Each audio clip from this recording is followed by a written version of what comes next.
Esta semana en The Thinking Muslim nos acompaña la madre Agapia Stefanopoulos, quien ha vivido y servido en Cisjordania. Ella comparte su testimonio de primera mano sobre los desafíos que enfrentan los cristianos palestinos bajo la ocupación israelí y reflexiona sobre cómo algunas instituciones cristianas se han alineado con el Estado israelí a costa de sus principios religiosos. Siempre escuchamos la narrativa israelí, cuando en realidad no es así en absoluto. Recientemente hubo un vídeo horrible de un colono israelí empujando violentamente a una monja al suelo y dándole patadas. Al cemento. Al suelo de cemento y dándole patadas. El primer ministro de Israel asesinado por un fanático judío. En el control de Wadi Nar, el soldado israelí dice: «Dame tus cruces, dame los pequeños iconos que tenían en el salpicadero». Las iglesias no fueron demolidas bajo el Islam. Tanto musulmanes como cristianos en Palestina son víctimas de la ocupación. Con Marjorie Taylor Greene, Thomas Massey y agradecidos a Tucker por comenzar a abrir esa puerta y crear mayor conciencia entre la gente. Israel está cometiendo, ya saben, agresión no solo en Gaza, sino también en Cisjordania. Pero yo... Líbano, Siria... Líbano. El objetivo final es expulsar a todos los palestinos de la tierra. Un movimiento de derechas que está gestándose y suelen usar a San Jorge como especie de símbolo. Pero resulta irónico que San Jorge sea de Palestina y que tanto los cristianos como los musulmanes de allí le rindan homenaje. ¿Por qué Palestina es tan importante para ti? Podríamos decir que esto es prácticamente como derribar por completo la gran muralla entre el cielo y la tierra, que separa los dos mundos. Marwa Agapia Stefanopoulos, bienvenidos al mundo del musulmán pensante. Es un verdadero honor tenerte hoy con nosotros. Agradezco estar aquí. Gracias por la invitación. Bueno, gracias por venir. Hoy vamos a hablar de Palestina y de tu estancia en Cisjordania. Creo que pasaste varios años. ¿Cuántos años? Yo. Vivió allí desde el 96 hasta el 2006. Bien, ¿y estabas allí principalmente como profesora? No, ortodoxa griega. Estaba allí como monja, como religiosa, viviendo en un convento. Pero después de los 2 primeros años, nuestra iglesia sí tenía un colegio. Vale. Me asignaron al colegio en Al-Azariya, Jerusalén Este. Sí, una comunidad mayoritariamente musulmana, palestinos, sí. Así que viví allí durante 10 años y me vi un poco obligada a marcharme porque había hablado sobre cómo el muro estaba afectando a nuestra comunidad. Y bueno, pero desde 2009 llevo peregrinos de vuelta cada año, 2 veces al año. Y también solía traer a jóvenes palestinos en verano a nuestro convento, a Estados Unidos, cuando podíamos. Ahora, Estados Unidos deniega visados a los palestinos, ya sea por motivos médicos, turísticos o para entrar en el país. Por eso he mantenido una estrecha relación con la gente de Cisjordania. Bien. Y cuando hablamos de Palestina, por supuesto, inevitablemente nos referimos a ella, en particular a Jerusalén, como el hogar de las 3 religiones monoteístas, el cristianismo, el judaísmo y el islam. Pero por supuesto el cristianismo tiene una raíz especial, una raíz profunda en la tierra. Es decir, cuéntame por qué Palestina es tan importante para ti. Eres una monja ortodoxa griega. Sabes, sigues una forma de cristianismo que, ya sabes, tiene una conexión muy especial con Cristo. Y por supuesto, los musulmanes tienen, ya sabes, tenemos nuestra propia visión y conexión con Cristo.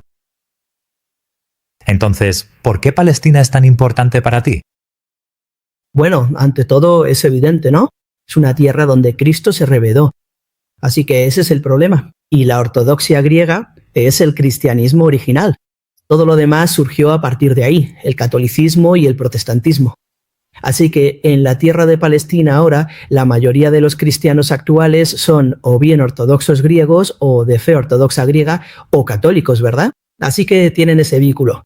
Pero la realidad es que Cristo se reveló como hombre, lo cual fue lo que había sido profetizado en los textos judíos en la tierra de Palestina. El ángel Gabriel se apareció a la Virgen María en Nazaret, al norte de Palestina. Nació en Belén, realizó sus milagros en el mar de Galilea, en Jericó, en Birkin, curó a los 10 leprosos que vivían cerca de la ciudad de Jenin.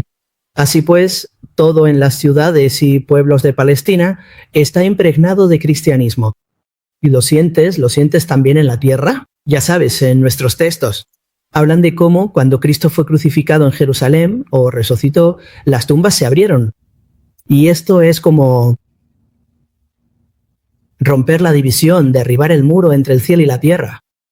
Y eso se siente hasta hoy, cuando un palestino piensa en quién es un cristiano palestino.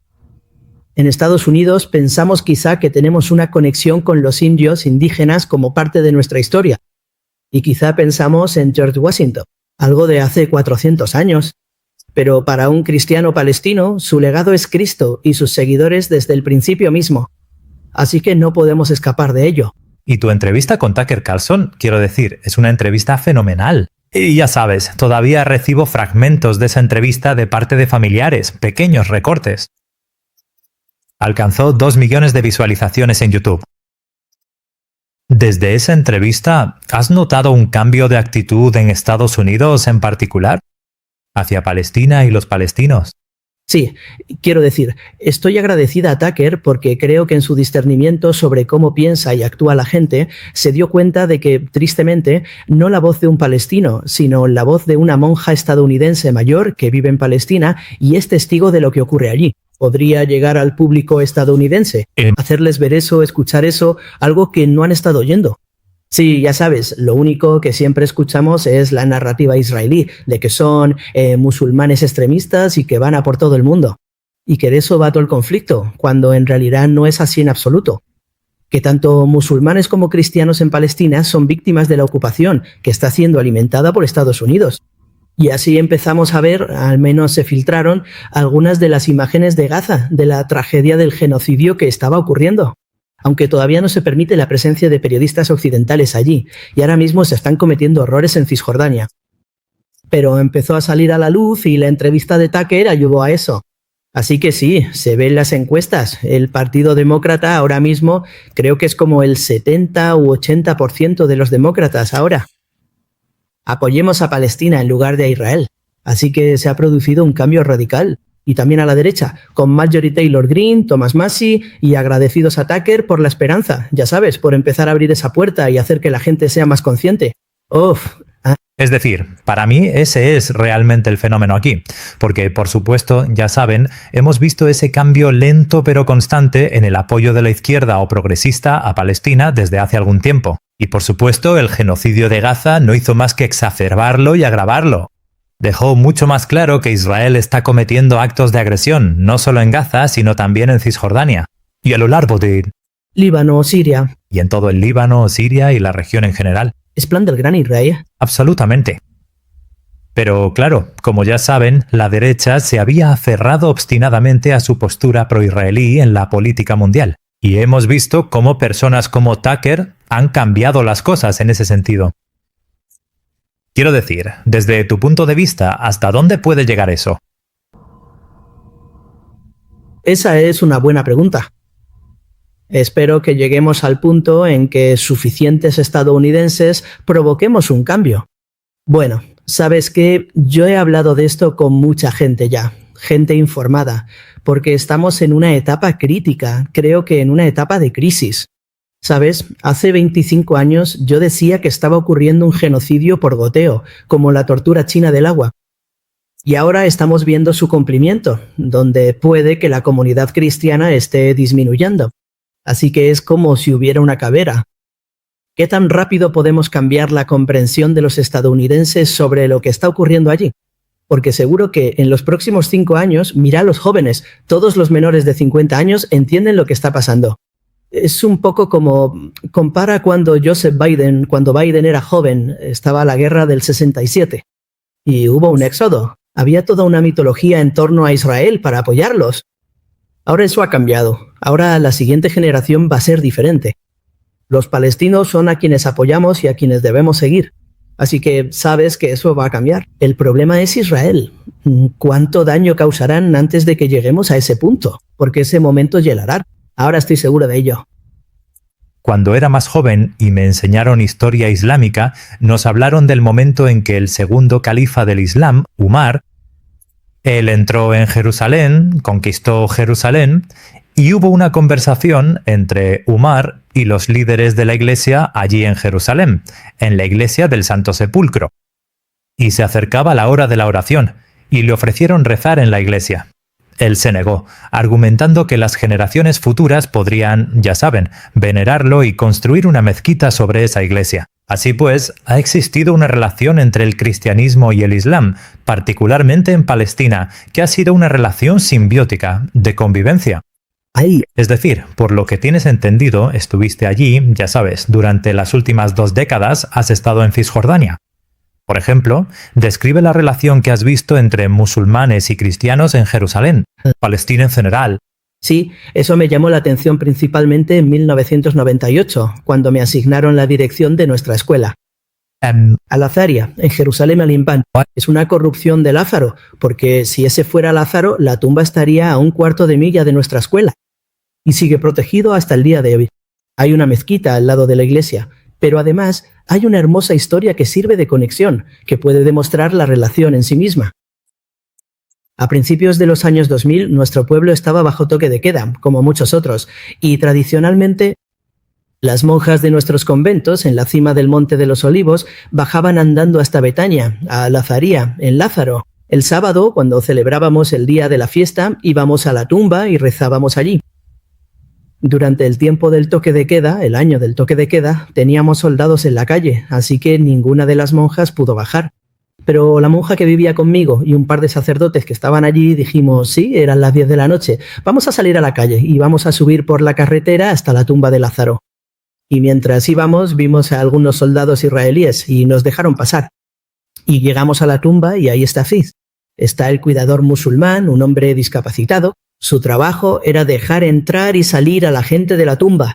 Y él sabía, o no, sabía que ibas a aparecer, así que no había nadie en la calle. ¿Sabes? Su casa estaba justo allí, así que podía estar justo allí. Así que era simplemente mostrar el cuidado, la conexión y el respeto entre los dos. Es una historia para ilustrarlo.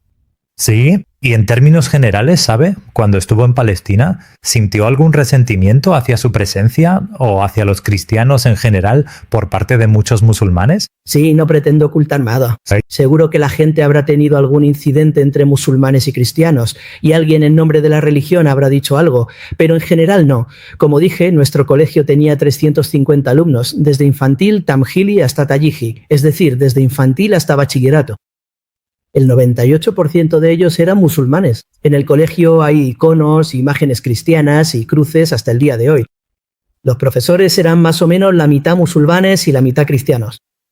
Todos vivimos en paz y trabajamos juntos, y sinceramente muchas veces sentía una conexión más cercana con algunas de las mujeres musulmanas, en particular con las más piadosas. Teníamos conversaciones muy interesantes y había algo en común. ¿Sabes? Hay aspectos de la fe que son tan parecidos. Oración, limosna, cuidado de la familia. Así que te fijas en esas cosas.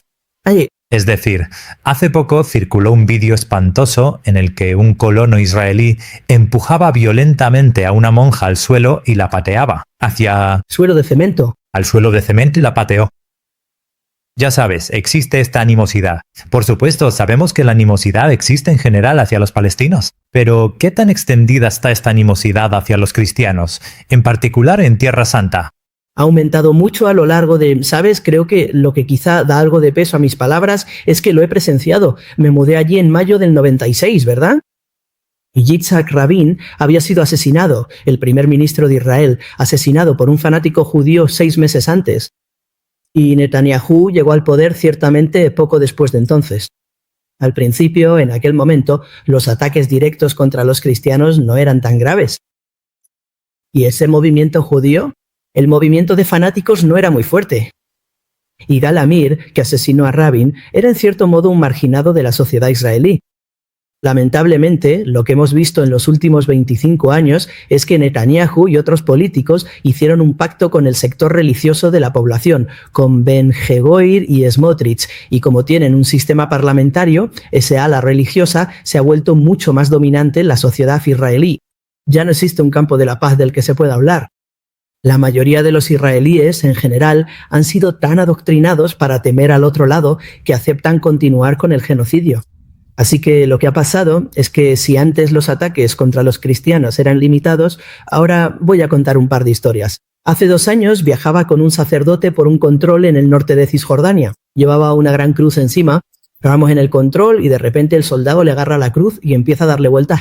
Y yo eso nunca lo habrías visto antes. Antes no pasaba. Y luego cuando estuve allí este pasado septiembre, estaba sentado con unas mujeres de Bechala, cerca de Belén, una zona mayoritariamente cristiana. Y ellas contaban historias de lo que les había pasado en el control.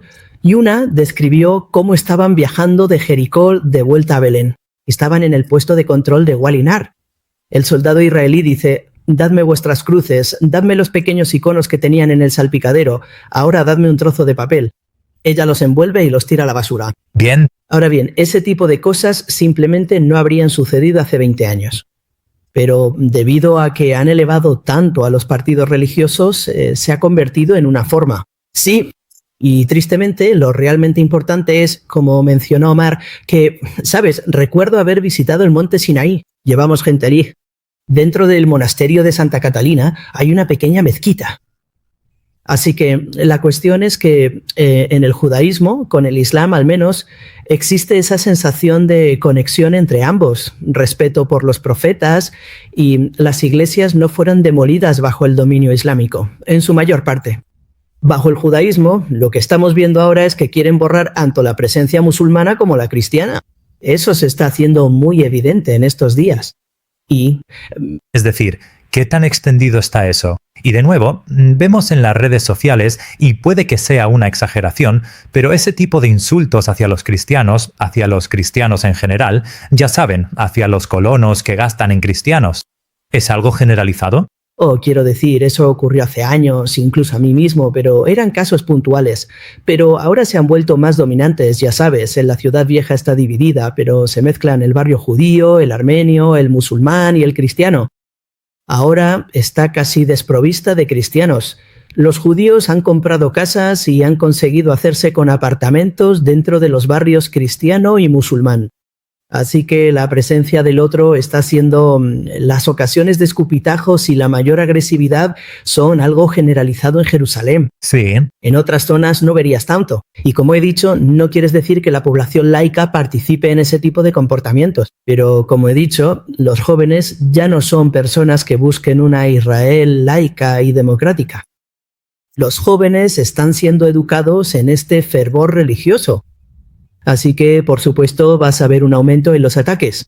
Y la fealdad y el horror de lo que están haciendo en Cisjordania, la quema de coches, las pintadas amenazando a la gente. Y ya sabes, incluso ahora, era en las afueras, en el 70% de Cisjordania, que en realidad es más agrícola, donde estaban los beduinos. Más terreno abierto, ahí es donde los colonos estaban siendo más agresivos, pero ahora están llegando incluso a los pueblos predominantemente cristianos. La gente ha oído hablar de Taiba. Yo mismo he visto con mis propios ojos a colonos armadas con armas suministradas por Estados Unidos, con rifles. Los olivos, ya sabes, los olivos de la zona, no permitiendo que los cristianos locales puedan ir a recoger sus aceitunas. Y en el campo de Bet Saur Shepherd, el otro día, alguien me contó una historia sobre los colonos que hay allí. Con la llegada de armas al mercado, algo que jamás habría ocurrido. Y la desfachatez de todo esto porque, francamente, la realidad es que el mundo occidental se fijará más en lo que les ocurre a los cristianos que en lo que les ocurre a los musulmanes. El hecho de que piensen que ahora pueden salirse con la suya es una señal peligrosa. Y eso significa que, sin duda, para Israel, al menos desde un punto de vista táctico, no tiene sentido tratar por igual a los cristianos, a los palestinos cristianos y a los palestinos musulmanes. Quiero decir, ya sabes, uno pensaría que querrían crear algún tipo de... La textura en la forma en que tratan a los diferentes palestinos, una forma de ganarse, ya sabes, ciertas opiniones y una opinión positiva de Occidente, en plan, estos son los terroristas, pero estos son los buenos. ¿Por qué es que tratan a todos los palestinos igual? Bueno, en primer lugar sería, la razón por la que los tratan a todos igual es porque el objetivo final es deshacerse de todos los palestinos de la tierra. En realidad, cualquier influencia extranjera, pero creo que pienso en mis primeros años, creo que hubo intentos de tratar de crear una división entre palestinos musulmanes y cristianos para que no se unieran entre sí. Por ejemplo, sabes que no existe un Estado de Palestina, ¿verdad? Israel controla la frontera, los pasos desde antes, así que dan permisos para que la gente pueda trabajar, permisos que ahora ya no se conceden en absoluto. Pero una forma en la que intentaron crear esa división fue quizá favoreciendo a los cristianos. Recibiendo permisos, sí, o por el tiempo que lo recibían, pero eso no llegó a nada. Recuerdo muy claramente cuando lo intentaron y la gente básicamente decía, sí, entendemos lo que están intentando hacer, así que eso nunca ocurrió. donde crearon cualquier tipo de división, sí, claro, lógicamente, donde podían hacerlo. Puede que incluso hubiera un malentendido sobre el cristianismo en eso, porque tenían una conexión tan fuerte con los evangélicos. Y pensando que esa era la voz cristiana, no se daban cuenta de que, ya sabes, estos cristianos que realmente viven en Palestina no son los que vosotros estáis utilizando para vuestros fines políticos. Sí, pensarías que un ataque al cristianismo en Tierra Santa inevitablemente provocaría indignación en Estados Unidos y en toda Europa occidental, pero no es así. Hoy en día apenas salen las noticias. ¿Por qué crees que ocurre eso? Bueno, creo que intentaré darles algo de crédito a los estadounidenses, y es que llevan tanto tiempo siendo alimentados a la fuerza con esta narrativa que no conocen la verdad. Y así, como ya hemos dicho antes, no hay periodistas en Gaza, se está restringiendo el acceso a las redes sociales, y por eso la gente ha sido reacia a pronunciarse. Pero luego, sinceramente, ¿sabes? A mí me resulta inquietante. Quiero tener cuidado incluso al decir esto. Soy miembro de la Iglesia Ortodoxa Griega, y las comunidades más grandes en Estados Unidos son de la Archidiócesis Ortodoxa Griega. El obispo principal de esa iglesia no me permite hablar. En las iglesias ortodoxas servidas, ¿No? mi obispo, yo pertenezco a una facción más tradicional, pero él no. Creo que probablemente cambiará cuando suficientes estadounidenses y suficientes cristianos tradicionales digan, ya saben, que se dejan llevar por la corriente. Desafortunadamente, gran parte de la iglesia institucional es cautelosa, ya sea por razones comerciales o por tratar de estar del lado correcto, desafortunadamente. Y por eso no te deja hablar debido a tu defensa de Palestina. Sí, porque quiero decir, y la frustración para mí, y la razón por la que mi vida debería ser una vida vivida en mi celda y en oración, no hacia afuera. Pero yo viví allí y lo he visto durante 25 años. Por eso tengo que alzar la voz, porque no quiero que ni siquiera las iglesias piensen que basta con poner una tirita en la herida. No. ¿Sabes? Cuando llaman, dicen, ¿sabes lo que está pasando en Gaza? Y tenemos que donar dinero, pero eso es como facilitarle las cosas a un alcohólico. Básicamente, ¿qué? Simplemente estamos aplazando el problema. Como he dicho, la situación se ha vuelto tan crítica, e incluso para sus hermanos cristianos ortodoxos en Palestina, que si no alzamos la voz y si no presionamos para abogar por un cambio en la situación política, entonces ya no tendremos un testimonio cristiano en la tierra. De Cristo yo. Significa, Israel se presenta a menudo como protector de los valores judeocristianos, y escuchamos este término una y otra vez en Estados Unidos, en particular entre la derecha estadounidense, pero también entre la izquierda, que ya sabes, representamos unos valores judeocristianos. Y así, este enfoque parece definir exclusivamente a Occidente desde la perspectiva de la combinación de estas dos religiones, excluyendo a otras, incluido el Islam. Quiero decir, ¿cómo entiendes tú este enfoque? Y bueno, la manera en que quizás se utiliza políticamente, yo... Creo que en realidad es solo un artificio político. ¿Verdad? No existen valores judio-cristianos en ese sentido. Como hemos estado comentando, en realidad creo que encontraremos mucha más conexión entre el Islam y el cristianismo que con el judaísmo. ¿Así? Creo que fue un recurso. Realmente cobró protagonismo en los años 50, así que era una manera, y creo que una forma bastante astuta, de equiparar a Israel y a Estados Unidos como si estuvieran en la misma sintonía. Y tal como dicen, ¿es Israel la única democracia de Oriente Medio, verdad? Entonces, Tanto en el sentido religioso como en el político, de alguna manera están relacionados. Otra historia falsa. es decir, Madre Agapia, ¿cómo es posible que una teología evangélica moderna sobre Israel llegara a dominar las actitudes cristianas occidentales hacia Tierra Santa, mientras que los antiguos cristianos de Tierra Santa casi se volvieron invisibles? Cuando se trata de, ya sabes, personas como tú, personas que tienen esa fuerte conciencia sobre lo que está bien y lo que está mal, porque me parece como alguien que, en términos generales, cree en una fe, ya sabes, que cree en el Islam, ¿cómo puede ser que haya personas religiosas que hagan la vista gorda ante el genocidio y ante la brutalidad que ocurre en Cisjordania? Sí, creo que esto viene de, ya sabes, me resulta un poco difícil hablar de ello porque no vengo de un entorno evangélico o protestante. Así que a veces me cuesta incluso entender de dónde vienen. Pero lo único que puedo decirte, por lo que he leído y sé, es que, en primer lugar, en realidad estás viendo a muchos. protestantes, aunque todavía es un porcentaje pequeño convirtiéndose al cristianismo ortodoxo. Porque la realidad es que el protestantismo en su conjunto ha rechazado gran parte de la historia de la Iglesia. Así que creo que parte del problema es que estos cristianos evangélicos obtienen su información de una teología que solo se desarrolló en el siglo XIX. Así que empezamos por ahí. Pero luego lo más importante es que ese cristianismo evangélico y esa idea del rapto y de ascender fue una teología que no tiene nada que ver con el cristianismo original, ¿verdad? Pero luego fue apropiado por la derecha política. En los años 70, en Estados Unidos, estos libros se hicieron muy populares. Dejados atrás, Hal Lindsey y Tim Leach, y los estadounidenses quedaron fascinados con la idea del rapto y de provocar la Tercera Guerra Mundial. Pero al mismo tiempo, el rapto siendo eso. En su sistema de creencias creemos que Cristo va a venir, pero eso será el fin del mundo y el juicio, ¿verdad? Pero para ellos es la idea de que Cristo habrá el rapto, serán llevados al cielo y luego habrá un reino de 1000 años en esta tierra. Y los judíos que no se conviertan a la creencia en Cristo perecerán, ¿de acuerdo? Y por esa razón tienen que construir un tercer templo para que Cristo pueda venir. Eso es en lo que se basa toda su teología, que simplemente es una falsedad, lo que llamamos herejía. Eso. No tiene nada que ver con el cristianismo tradicional. Sí. Pero la cuestión es que se hizo muy popular en Estados Unidos. Y la derecha, los predicadores, como Pat Robertson y Jerry Falwell, se vincularon con la política republicana y conservadora. Así que el poder de esos fieles consiguió votos para los republicanos. Así es como se hizo popular de alguna manera. Y que ni siquiera pueden ver la verdad de lo que realmente es el cristianismo. Lo que deberían estar siguiendo. Y también, como dijimos antes, Estados Unidos cayó un poco en el sueño o el mito de lo que era Israel. Así que incluso católicos y algunos ortodoxos piensan, bueno, por supuesto, tenemos que apoyar a Israel. No en un sentido teológico como los evangélicos cristianos, sino en el sentido de que, bueno, sí, esa era la tierra de donde vino Jesús.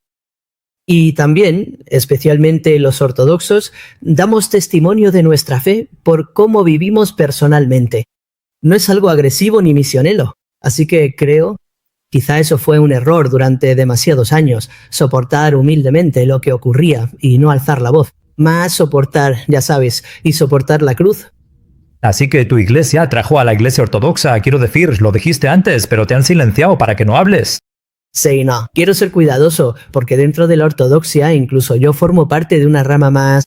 Tenemos diferentes tipos de secciones administrativas, y yo pertenezco a la iglesia que es más tradicional. Así que no es mi obispo. Pero los más populares, o los que tienen mayor número, se encuentran en la archidiócesis griega. Porque Asimismo, y el arzobispo Elba de Forres, que es el jefe de esa iglesia. Mi familia creció en esa iglesia, y sus miembros eran muy prominentes. Se suponía que iba a hablar en la catedral donde mi padre era el decano, en la ciudad de Nueva York, y tenía que hablar allí en marzo, pero no se me permitió hacerlo. Y en muchas iglesias del sur tenía charlas programadas, pero el arzobispo no lo permitió. Espero que cambie de opinión, porque lo más efectivo es que la gente no entiende lo que está pasando. Antes de que llegara la prohibición tuve la oportunidad de hablar en una iglesia. Y fue precisamente allí, fue un evento al que llegaron más tarde, estaban en la iglesia, y el sacerdote dijo, no voy a dar un sermón, voy a tener con ustedes, vamos a tener una discusión en la parte delantera de la iglesia al final. Así pues, era un público cautivo, pero dijo que, ya sabes, era más silencioso y reverente que el Viernes Santo, nuestro día más solemne. Y después mucha gente se te acercó, esto fue en octubre de 2025. La mayoría de ellos ni siquiera sabía lo que había pasado en San G. Porfirio, la iglesia ortodoxa, donde mataron a 17 cristianos, cuando un misil israelí impactó en el Lesio. entonces, Eran tan ignorantes, pero cuando empiezan a saberlo, al oírlo de alguien que lo ha vivido, entonces dicen, ¡oh Dios mío! ¿Por qué hemos dejado que esto suceda? Por eso es tan importante que ese mensaje llegue a todo el mundo, y nos lo están negando. Ay, esto significa que a menudo la forma en que los estadounidenses, los europeos occidentales y los occidentales en general caracterizan la lucha palestina es a través del prisma de un hombre del saco. Y el coco es Hamás. Ya sabes, Hamás es un... Y creo que para la mayoría de la gente en Occidente probablemente Hamás sea otra forma de Al-Qaeda. ¿Sabes? Es una organización extremista radical. Quiero decir, ¿alguna vez has conocido a alguien de Hamás? ¿Y puedes contarnos un poco al respecto? Para ser sincero, no puedo decirlo porque he vivido la mayor parte de mi vida en Cisjordania. Así que... Conocer directamente a alguien que se identifique con Hamás, diría que no. Pero a través de conversaciones con cristianos de Gaza, ya sabes, de nuevo, no quiero maquillar las cosas. Creo que, especialmente en las primeras etapas del gobierno de Hamás en Gaza, hubo casos en los que intentaron obligar a los cristianos o fueron hostiles hacia ellos. Pero en general diría que Hamás es simplemente una continuación de todos los movimientos de resistencia contra la ocupación. Simplemente está teñido por... igual que en Inglaterra, ¿verdad? Tienes la Cruz de San Jorge, la Cruz de San Jorge. Así que en los países cristianos sus ejércitos tienen un matiz de su religión. Así que diría que con Hamás es lo mismo. Lo principal es resistir la ocupación, no obligar ni imponer su religión a los demás. Y no era Hamás, pero cuando yo estaba en la escuela de Betania, Al-Azariya, teníamos un par de profesores que se presentaron a las elecciones en 2005, creo que fue ese año. Y su partido no se llamaba Hamás, pero sin duda era un partido islámico. Pero yo habría votado por ellos porque su objetivo era cuidar de su gente. No eran corruptos. Querían asegurarse de que tuvieran los servicios que, ya saben, los actos de gobierno, que la gente tuviera carreteras decentes y los servicios médicos y las cosas que necesitaban. Y de eso se trataba. Bien, bueno, ¿y no te pareció que el temperamento de las facciones religiosas de la sociedad palestina era algo antagónico hacia los demás y hacia el Glasto? Y ya sabes, ¿no? En absoluto. Y sabes, quiero decir, quizá porque es en Jerusalén, que es un lugar al que viene gente de todo el mundo, pero también estamos hablando de toda Cisjordania. Sí, por supuesto. Claro que sí, desde luego. Palestinos, musulmanes y cristianos están allí viviendo juntos. Sí. Nunca sentí una mentalidad de tipo ISIS. De hecho, fue muy doloroso para mí volver a Estados Unidos a principios de los 2000. Iba a visitar a la familia, ya sabes, y bueno, después de que empezó la guerra de Irak. Y sentía que estaba en este país extraño. La gente no tiene ni idea de lo que les enseñan, ya sabes, hablando de... Mencionaste la Cruz de San Jorge, y por supuesto en Gran Bretaña tenemos un movimiento muy fuerte, como en Occidente. Un movimiento de derechas anti-inmigración que está creciendo mucho, y suelen usar a San Jorge como símbolo. Su retórica anti-inmigración, anti-migrante, y por supuesto ondean la bandera de San Andrés, la bandera de George, y luego... Suele andar por ahí. Street, ¿de dónde es George? Bueno, díganos que sí. Y alguien me lo envió hoy mismo. No podremos mostrarlo. Delante de cada casa palestina está el icono de San Jorge, grabado en la pared porque está enterrado en su tumba, que está en Lidda, junto al aeropuerto, ahora en Palestina. Y recuerdo que cuando estuve allí en septiembre, conocí a un médico musulmán maravilloso del campo de refugiados de Shafat, en Jerusalén Este. Él creció en Lidda. Su familia fue obligada a marcharse de allí. Y recuerda, cuando era joven, ahora tiene 70 y tantos años, donde Street, la tumba de George, es allí. Él era de allí. Su familia iba allí en la celebración de San Jorge. ¡Jorge! Así que esa en realidad no es tu pregunta, pero es irónico que Street, George, proviene de Palestina y es venerado tanto por los cristianos como por los musulmanes de allí. Sí, sí. Hemos contemplado con asombro la entereza del pueblo palestino, y especialmente de los habitantes de Gaza, al soportar este horrible ataque genocida en su contra. Es decir, cuéntame un poco sobre los palestinos con los que te has encontrado y qué es lo que les permite perseverar de una manera tan firme. ¿Cuándo en realidad fueron las víctimas de semejante genocidio? Y... Creo que es ese arraigo a la tierra y esa conexión. Creo que es casi una conexión espiritual, porque, como dije, ¿cuál es el legado? Así que existe esa sensación que lo impregna todo. Ya sabes, vivíamos aquí y seguiremos viviendo aquí. Si me lo permiten, aceptaré un aficado. Hay un joven que es sacerdote en Belén. Su familia ha vivido allí durante generaciones, durante siglos. Se hizo sacerdote y de alguna manera respondió a esa pregunta. Sabes, rezo para que la gente entienda su fe, por qué él permanece allí, para que comprendan exactamente lo que quieren para su propia vida, aunque estemos en la situación más difícil, la ocupación. Cuando la gente no tiene libertad, están en el equivalente a una prisión. Y eso no es lo que Belén estaba destinado a ser. Rezo para que Dios me dé fuerzas para estar en el lugar donde nació Jesús, un lugar donde Él estuvo, acercar a más personas a su fe y renovar sus mentes y almas. Estoy feliz porque tengo la fuerza de Dios para luchar por mi gente, para luchar por mi iglesia, para lograr que la gente se quede. Y sabes, cuando tuve la entrevista con Tucker, mencioné a un hombre que estaba sentado encima de su coche destrozado, porque cuando los israelíes entraron en Belén, hubo violencia y destrucción indiscriminadas. No estaban luchando contra militantes, simplemente querían destruir todo lo que encontraran a su paso. Así que hacían un juego de pasar sus tanques por encima de los coches sin motivo alguno, ¿verdad? Así que... El padre de Isa. Tengo una foto de él sonriendo y sentado encima de su coche destrozado. Lo habéis hecho, pero conseguiremos otro y seguiremos adelante. ¿Verdad? Así que la razón por la que eso ocurre es simplemente, ¿sabes? Estuve hace poco con un as en una charla en Nuevo México y hay una familia que en realidad es de Beit Jala, la Marre. Y ella dijo algo, ya sabes, sí, llevan ya 10 años en Estados Unidos, pero ¿cuánto echan de menos Palestina? Y creo que eso es porque la tierra todavía tiene algo, tanto en, ya sabes, cómo se sostiene, musulmanes y cristianos. Ya lo mencioné antes, que ponemos nuestra confianza en Dios, en todo. Y creo que eso es algo que le falta mucho a Occidente. Nos sentimos tan vacíos.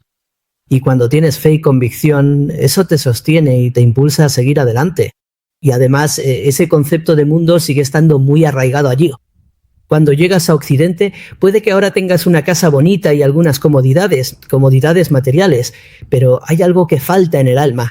Y creo que ese es el tipo de cosas que los retienen, que los impulsan a permanecer en esa tierra santa. Es decir, ¿crees que esto forma parte del otro extremo que se da cuando se trata de los palestinos? ¿Sabes? Especialmente entre la izquierda en particular, a veces. Ya sabes, eso lo vemos entre algunos demócratas. ¿Tú? Sé con certeza que existe una derecha en Estados Unidos. Algunos, o al menos algunos de ellos, tienen estas opiniones xenófobas. ¿Cuál? Y Palestina, ya sabes, articulan Palestina en, ya sabes, como si enmarcaran a Palestina como una especie de otro. Pero sí, ya sabes, a veces me encuentro con muchos progresistas allí. Simplemente no pueden comprender la religiosidad de los palestinos. Y para ellos, que son religiosos, casi interpretan su religión como algo más. Es una forma de... Por eso deben ser liberados. De este tipo de liberal, de este religioso, lo que sea. Ya lo sé, dijo. No es una persona justa, como se suele decir. No lo diré. No diré quién lo dijo. Pero estuve con un clérigo palestino hace poco. Y él, desde luego, lo hace, porque habla a menudo y defiende los derechos palestinos. Y trabaja con grupos religiosos y en su mayoría han sido progresistas en Estados Unidos. Pero también siente una desconexión con ellos porque en cuestiones culturales y en la forma en que hablan, realmente no se relaciona con su vida como cristiano, ni con lo que él cree. Pero haces esa alianza por la causa mayor de simplemente traer libertad política a los palestinos para que puedan vivir como elijan. Sí, no diría que es un problema, pero definitivamente está ahí. Eso, aunque trabajan juntos, pero no siempre se entienden del todo. Margot Guppy, ¿puedo preguntarte sobre tu propia fe? Quiero decir, eres estadounidense, eres una monja ortodoxa arliera. ¿Qué fue lo que te llevó a convertirte en monja y luego a trabajar en Palestina? Exacto. Bueno, lo principal fue que, aunque crecí en ello, mi padre era sacerdote en la iglesia ortodoxa. Así que éramos nominalmente, quiero decir, éramos ortodoxos, éramos cristianos, pero realmente fue en la universidad. De hecho, fui a estudiar ciencias políticas con la idea de ser abogada, para trabajar en temas de justicia social, en Estados Unidos, o el Cuerpo de Paz. Me encantaba la idea de recorrer el mundo. Tengo 65 años. El Cuerpo de Paz era algo muy relevante en aquel entonces. Pero lo de ayudar a los demás siempre fue algo que llevaba dentro. Pero luego recuerdo que estaba en tercer año de universidad, estudiando teoría política, y algo dentro de mí me decía, esto no es suficiente. Esta no es la respuesta que estoy buscando. Así que profundicé en mi fe. Eso me llevó a hacerme monja. Empecé como monja en el norte del estado de Nueva York, pero luego nuestras comunidades, en realidad yo formaba parte de la iglesia ortodoxa rusa, pero eso es otra historia. Y tenían 2 conventos en el Monte de los Olivos, justo enfrente de la Cúpula de la Roca. Así que Me uní, me hice monja y me integré en esa comunidad. Porque lo que sentía era, para mí, una cercanía tal que quería dedicar todo mi tiempo a pensar en Dios. En realidad, mi vida debería ser una oración en una celda y no formar realmente parte del mundo. Pero ya sabes, conservo una cita. Había un monje de Georgia, el país, que solo murió en 1995, vivió bajo el comunismo. Y él dijo, ¡ay del monje o la monja que no siente el dolor de sus compatriotas! Y eso siempre me ha motivado también. Aunque estoy llamada a una vida solitaria, las circunstancias me llevaron a ver los problemas de mi... Palestina se convirtió en mi pueblo, de alguna manera. Recuerdo caminar por la calle en Al-Azariya después de llevar allí un par de años. Y voy caminando a casa y de repente algo hizo clic, como si dijera, este es mi hogar. Esa es mi gente. Tengo calzana voz. ¿y desde tu punto de vista, crees que el mensaje está llegando? Y Sí, creo que sí. Por ejemplo, estaré en Washington esta semana. Actualmente se está formando una red de cristianos tradicionales. Así que esa es solo una voz más que se suma a la que ya se ha manifestado. Y como les comenté, estuve recientemente con miembros de Médicos contra el Genocidio, un grupo de profesionales médicos en los Estados Unidos. Hace un par de semanas tuvieron a 500 de ellos en la colina y planean ir todos los meses. Así que la situación está empezando a cambiar y tengo esperanza que trabajaremos, cambiaremos y devolveremos la dignidad y la libertad a los palestinos. Soy... muy feliz. Es un verdadero honor tenerte hoy con nosotros. Muchas gracias por su tiempo. Gracias por tener... Amén.